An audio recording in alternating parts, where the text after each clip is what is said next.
Assalamualaikum warahmatullahi wabarakatuh. Perkenalkan, saya Siti Humairoh. Saya mahasiswa semester 6 pada Prodi Pendidikan Agama Islam di Universitas Ibnu Khaldun Bogor.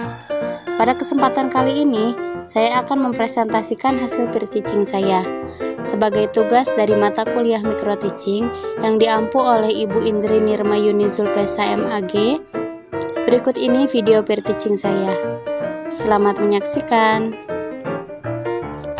Bismillahirrahmanirrahim. Assalamualaikum warahmatullahi wabarakatuh.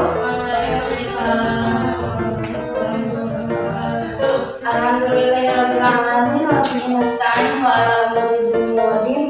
Wassalatu wassalamu ala asyrofil anbiya'i wal mursalin sayyidina Muhammadin wa ala alihi wa sahbihi ajmain. Amma ba'du. Halo teman-teman, apa kabar? Alhamdulillah, semoga kita semua senantiasa diberikan kesehatan oleh Allah Subhanahu wa taala. Amin. Dan di sini saya mendapatkan mata pelajaran fikih. Saya akan membahas tentang wudu dan hikmahnya. Subtemanya tentang zina. Selanjutnya di sini yang pertama ada pengertian zina. Nah, pengertian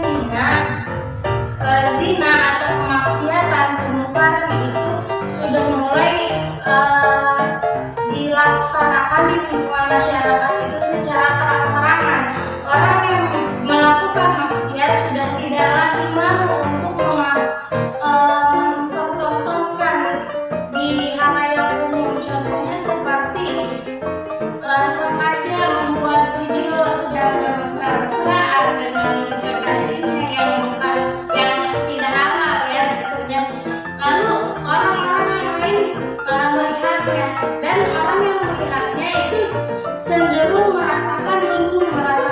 ingin seperti itu. Kenapa ingin seperti itu? Karena itu adalah godaan dari setan, dibungkus rapi oleh setan tersebut agar terasa seolah menyenangkan, seolah happy gitu. Padahal hal tersebut sangat dibenci oleh Allah gitu.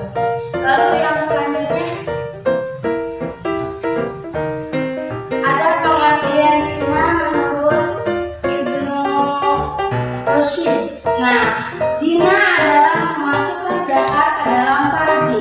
Terlarang karena tidak berdasarkan pernikahan yang sah, bukan nikah subhat atau semu, dan bukan pula pada budak yang dimilikinya.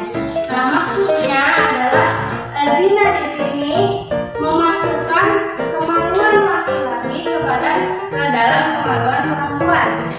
Nah, dengan terlarang maksudnya di luar dari pernikahan. Jika mereka ada di dalam sebuah pernikahan yang sah, maka mereka halal. Tapi ini tidak di dalam pernikahan, maka hukumnya haram.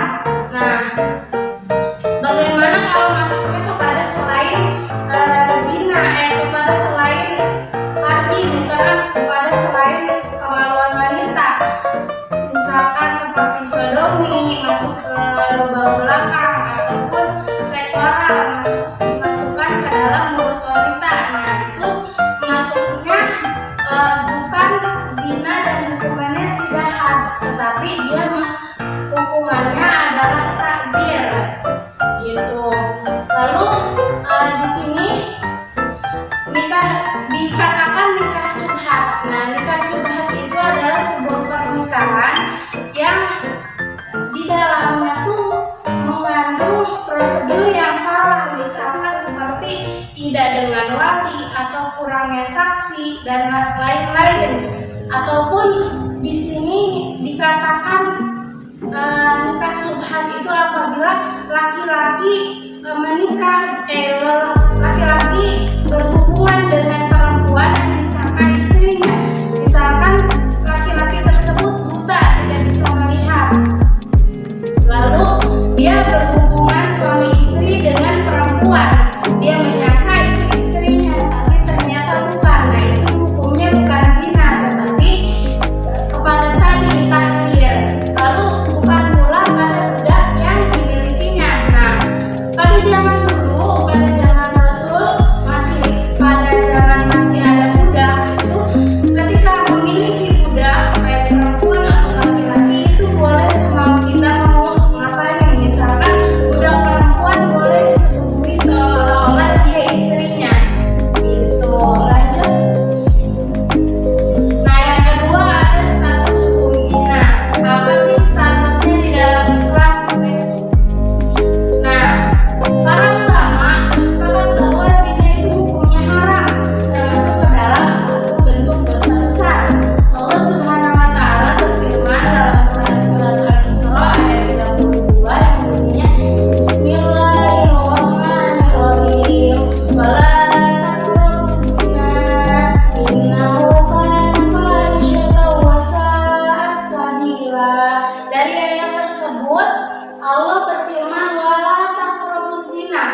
janganlah kamu mendekati zina. Innahu kana fahisyah. Zina itu sungguh suatu perbuatan yang keji, wasa'a sabila, dan jalan yang buruk. Nah, Allah saja sudah memerintahkan kita untuk menjauhi zina, jangan mendekati zina. Mendekatinya aja sudah tidak boleh, apalagi sampai berbuat zina. Nah, contohnya apa sih mendekati zina itu? Nah, seperti berkhulwat atau berdua-duaan antara perempuan dengan laki-laki yang bukan mahram tanpa ada sesuatu yang harus diselesaikan atau tanpa ada alasan gitu. Misalkan emang cuma pengen berdua aja gitu, misalkan main gitu. Nah, pertama emang dia cuma berdua doang, main dekat-dekatan aja. Terus nggak cukup dengan dekatan aja, setan itu langsung menggoda. Dan masa dia main berdua nggak dipegang tangannya gitu kan? Terus dipeganglah tangannya. Udah dipegang tangannya merasa nggak cukup, masa tangan doang sih dirangkul lah. Habis dirangkul, masa dirangkul doang, yang lain lah gitu. Nah, sampai akhirnya dia melakukan zina. Nauzubillah min dzalik. Makanya mendekatinya aja tidak boleh, karena ketika kita sudah berani mendekati zina, maka lebih mudah bagi setan menggoda kita untuk melakukan hal tersebut. Selain Al-Quran ini, Nabi juga memperkuat dengan dalil hadisnya. Di sini hadisnya dari Abdullah bin Mas'ud radhiyallahu anhu, dia berkata, aku pernah bertanya kepada Rasulullah SAW, dosa apa yang paling besar? Kemudian beliau bersabda, anta ja'ala lillahi niddan wa huwa khalaqaka qultu wa huwa khalaqaka.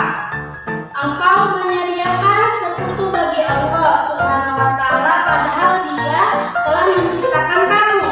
Lalu qultu summa ayun. Lalu aku bertanya kembali, lalu apa?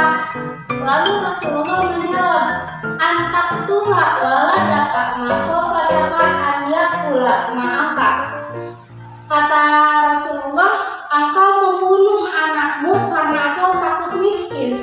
Lalu aku tanya kembali, lalu dosa apa lagi ya Rasulullah? Lalu beliau menjawab, antuzani halilatan jariyatan. Engkau berzina dengan istri tetanggamu. Hadis riwayat Bukhari dan Muslim. Hadis ini sahih, diriwayatkan oleh Imam Bukhari dan Imam Muslim. Nah, dari dari hadis tersebut, di sini mengandung arti bahwa zina itu merupakan dosa besar. Disebutkan setelah apa tadi? Yang pertama, setelah engkau menyediakan sekutu bagi Allah. Lalu yang kedua, setelah membunuh anak-anak kalian. Lalu yang ketiga adalah berzina. Dari hadis ini saya jadi teringat sebuah cerita pada zaman Rasulullah, pada zaman kenabian. Ada satu orang yang sangat soleh. Dia sholat di suatu masjid. Ketika dia sholat, selesai salam, melihat orang yang lagi sholat sangat khusyuk banget, sampai khusyuknya dia tuh kagum orang soleh ini. Sampai setelah orang khusyuk itu selesai salam, dia tanya, kok bisa kamu melaksanakan ibadah kepada Allah sampai sekhusyuk itu gitu? Terus dia tuh ternyata orang itu bukan manusia, orang itu iblis yang sengaja ingin menggoda orang soleh itu. Nah, si iblis tuh bilang, saya bisa sekhusyuk ini, secinta ini sama Allah gara-gara saya pernah berbuat maksiat. Apa diantaranya kata orang soleh itu? Yang pertama, membunuh. Yang kedua, saya mabuk. Yang ketiga, saya zina. Kata orang soleh, karena ingin merasakan kenikmatan sholat, kenikmatan ibadah seperti orang itu, dia berpikir apa aku juga ngelakuin ya gitu. Terus dia gak mikir nih kalau misalkan ngelakuin zina nggak mungkin, itu dosa gede gitu. Terus dia ngebunuh nggak mungkin juga ngebunuh kan, dosa gede juga gitu. Terus akhirnya dia oh ya udah mabok aja. Dia mabok. Ketika dia mabok, ngeliatlah cewek penggoda. Akhirnya dia setelah mabuk berzina dengan perempuan itu. Lalu ketika berzina, selesai berzina, datanglah suami si perempuan. Karena takut, dibunuhlah dua-duanya, perempuan dan suaminya, oleh siapa si orang soleh tersebut. Lalu ketika itu, setelah itu kejadian singkat cerita, akhirnya dia meninggal dalam keadaan suul khotimah. Nauzubillah min dzalik. Lanjut slide selanjutnya. Nah, di sini ada dasar penetapan hukum zina. Apa sih dasar penetapannya? Next. Nah, dasar-dasar yang digunakan untuk menetapkan seseorang yang telah benar-benar berzina, yang pertama ada tempat, adanya 4 orang saksi laki-laki yang adil. Ketika orang berzina atau dituding zina tidak langsung dihukumi begitu saja, tetapi benar-benar dicari benar apa enggak nih orang ini udah zina gitu. Terus harus ada 4 orang saksi laki-laki yang adil. Adil gimana? Maksudnya sama kesaksiannya di antara 4 orang ini, tempatnya, orangnya, waktunya kapan gitu. Itu harus sama kesaksiannya. Bahkan mungkin ngeliatnya pakai baju apa nih harus sama. Misalkan pakai baju hitam semua gitu. Jangan yang satu ngeliatnya kayaknya aku ngeliat si A zina sama si B gitu. Terus kata yang kedua, ih si B mah lagi di rumah gitu. Terus kata yang ketiga si C, si A mah zinanya sama si C gitu. Nah kalau kayak gitu namanya itu tidak bisa tiba-tiba orang tersebut dihukumi zina. Nah yang kedua adanya pengakuan dari pelaku zina itu. Jadi ditanya lagi kepada orang zina itu, benar apa enggak gitu kamu telah melakukan zina ini. Nah kalau orang itu nggak ngaku kan kita udah masih bukti-bukti yang sesuai syarat gitu. Nah mau nggak mau nanti orang ini pasti ngaku kalau emang benar dia berzina. Soalnya ada cerita dari hadis Rasulullah waktu itu, ada seorang laki-laki yang menghadap kepada Rasulullah. Dia mengaku bahwa dia telah berzina. Pernyataan itu diulang sebanyak 4 kali sama laki-laki itu. Lalu Rasulullah menjawab, maka hukumlah. Karena laki-laki tersebut pernah menikah, maka dihukumi adalah zina muhson. Langsung selanjutnya. Nah, di sini kita akan membahas tentang macam-macam zina dan hadnya. Zina terbagi 2. Yang pertama ada zina muhson, yang kedua ada zina ghair muhson. Apa sih zina muhson? Nah, zina muhson adalah berhubungan zina antara laki-laki dan perempuan yang sudah menikah. Misalkan duda dengan janda lalu berzina, nah itu masuknya kepada zina muhson. Ataupun suami dengan istri orang lain atau dengan janda, nah itu mereka berzina, maka di situ hukumnya zina muhson. Yang mana hukuman dari zina muhson ini adalah diranjam. Diranjam itu dipukuli dengan batu, dilempari dengan batu sampai dia meninggal. Nah batunya seperti apa? Batunya itu yang ukurannya sedang. Jadi jangan menggunakan batu yang besar yang sekali ditimpuk dia langsung meninggal gitu. Tapi gunakanlah batu yang sedang. Jangan juga menggunakan batu yang kecil karena itu akan memperlambat dia meninggal. Lalu ada zina ghair muhson. Nah apa sih zina ghair muhson ini? Zina ghair muhson adalah hubungan yang dilakukan oleh laki-laki dan perempuan dia belum nikah gitu. Dua-duanya belum nikah, makanya itu dinamakan zina ghair muhson. Lalu hukuman ulama berpendapat berbeda-beda. Yang pertama menurut Imam Syafi'i dan Imam Ahmad bin Hanbal. Beliau berpendapat bahwa hukuman bagi orang yang zinahnya goyang muson adalah 100 kali cambuk dengan 1 tahun pengasingan. Lalu menurut Imam Hanafi, hukumannya adalah 100 kali pecutan. Lalu untuk 1 tahun pengasingan itu hanya hukuman tambahan.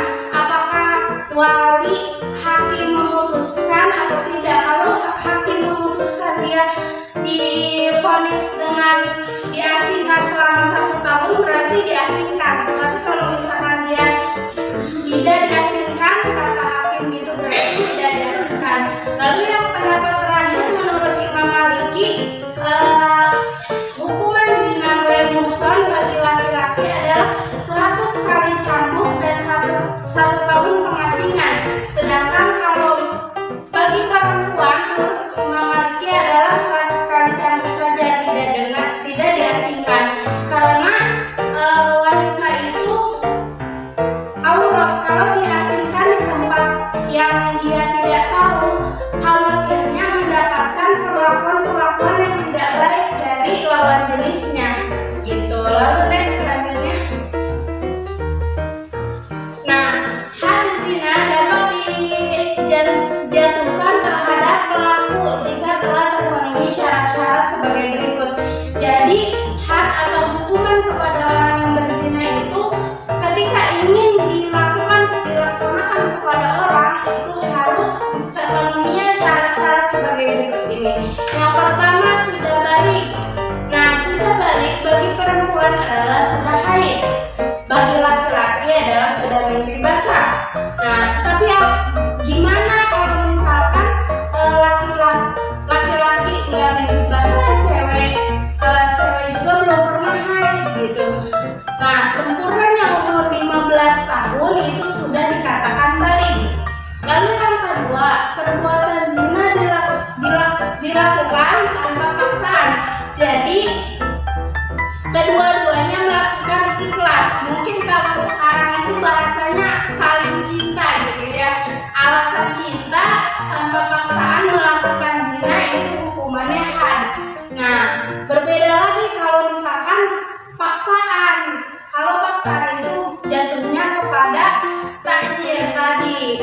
Misalkan ada satu orang, misalkan laki-laki memaksa perempuannya atau sering disebut sekarang diperkosa gitu. Nah, kalau diperkosa itu hukumannya bukan had, bukan dicambuk, tapinya ditakzir. Nanti mungkin masuknya kepada hakim. Yang memutuskan hukumannya adalah hakim. Lalu yang ketiga, ada mengetahui konsekuensi perbuatan zina adalah had. Jadi dua orang laki-laki dan perempuan ini mengetahui ketika mereka berzina, mereka tahu hukumannya adalah had. Nah, yang terakhir adalah diyakini secara syara kebenaran melakukan zina tersebut. Jadi kita sudah benar-benar yakin orang tersebut melakukan zina, terpenuhinya syarat-syarat secara syara. Nah, lanjut. Yang terakhir ada hikmah diharamkannya perzinahan. Nah, yang pertama hikmahnya adalah memelihara dan menjaga keturunan dengan baik. Maksudnya adalah benar silsilahnya, misalkan ini binti ini atau bin ini. Contohnya seperti misalkan anak yang hamil di luar nikah karena perzinahan. Mereka kan kalau dibilang bukan bin bapaknya atau bukan binti bapaknya, tetapi binti ibunya. Ketika dia meninggal harusnya di batu nisan ataupun nanti tulisannya misalkan pulang binti ibunya, bukan binti bapaknya gitu. Apabila anak lebih parahnya lagi, anaknya perempuan misalkan dari hasil zina, terus anaknya ingin menikah karena orang tuanya malu melakukan hubungan keji di luar nikah, ya udah dinikahinlah sama bapak biologisnya. Padahal yang harusnya di dalam Islam ketika anak di luar nikah ingin menikah, itu yang wajib mewalikan adalah wali hakim, bukan orang tuanya. Tetapi karena orang tuanya malu, bapaknya lah yang mewakili. Akhirnya apa? Pernikahannya itu tidak sah gitu kan. Jadi nanti selamanya anak itu tidak melakukan hubungannya apa? Nikahnya jadi yang tadi nikah subhat, keperbuatan nikah subhat harusnya dihukum juga takjir. Tapi karena anaknya nggak tahu kan anaknya aku teh anak haram apa bukan gitu kan. Nah jadi makanya memelihara dan menjaga keturunan. Lalu yang kedua ada menjaga harga diri dan kehormatan. Jelas orang yang melakukan zina dan ketahuan misalkan pasti banyak orang-orang yang menganggapnya buruk, walaupun mungkin emang kesalahan dan bisa diperbaiki gitu ya. Misalkan bisa dengan tobat gitu kepada Allah, terus dia udah lama mungkin udah kehapus juga dosanya, kita kan nggak tahu aja. Cuman orang-orang melihatnya, oh dia mah pernah zina, oh cuma anak haram. Jadi kasihan ke anaknya gitu. Terus yang ketiga, menjaga ketertiban dan keteraturan rumah tangga. Ya, menjaga ketertiban. Kenapa? Kalau misalkan orang yang berzina biasanya itu misalkan di satu keluarga ada anak yang berzina sampai hamil gitu kan, itu kan ketertiban di rumah tangga udah di keluarga itu udah hancur. Jadi udah ibunya ngerasa nggak bisa ngedidik anak, bapaknya juga sama gitu, kesel tapi kasihan gitu kan. Jadinya malahan nanti perdebatan yang ada di dalam keluarganya. Lalu yang keempat adalah munculnya rasa kasih sayang terhadap anak yang dilahirkan dari pernikahan yang sah. Nah, kenapa seperti ini? Karena orang yang menikah dengan sah gitu, mereka tuh mengharapkan kehadiran anak, apalagi anak pertama. Justru mereka tuh mengharapkan gitu kehadiran anak, jadi lebih sayang nantinya ke anaknya. Sedangkan anak yang di luar nikah itu biasanya orang tuanya lebih kayak coba nggak ada kamu gitu. Kalau nggak ada kamu, ibu lulus di sekolah SMA gitu misalnya. Coba nggak ada kamu, ibu pasti udah bisa berkarir. Yang kata ibunya, kalau kata bapaknya juga sama. Coba dulu kamu nggak ada, pasti nggak mungkin saya nikahin ibu kamu gitu misalkan.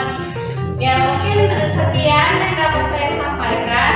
Apakah ada yang ingin bertanya?